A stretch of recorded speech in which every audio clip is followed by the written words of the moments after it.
Hi everyone, my name is Risha. Today is the 9th of March 2025 and I'll be going over my weekly review of the weekly option chain analysis of the S&P 500 for the weekly expiry on the 14th.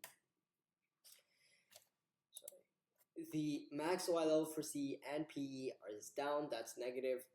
The quantity is higher for PE, that's negative. Change is higher for CE, that's negative. Short squeeze is higher for PE, that's negative. PCR is still extremely overbought, that's negative. Implied volatility is higher and historical volatility is also higher, that's two negatives. RSI is lower, that's negative. There is a divergence, that's negative. MACD negative, DMI is bearish. ADX is higher, that's negative. ATR is higher, that's negative. Both EMA, 20 period EMA or the 20-week EMA in this case is lower, that's negative. The 50-week EMA is higher, that's positive. VWAP is lower and the pivot point is lower, that's two negatives. The candlestick is bearish as well, that's negative. Now, just to clarify, this is support and resistance. That's not entirely the case.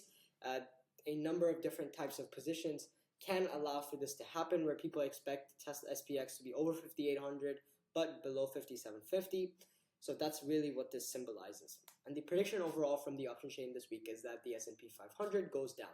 Thank you for watching, enjoy, and I will see you in the next video.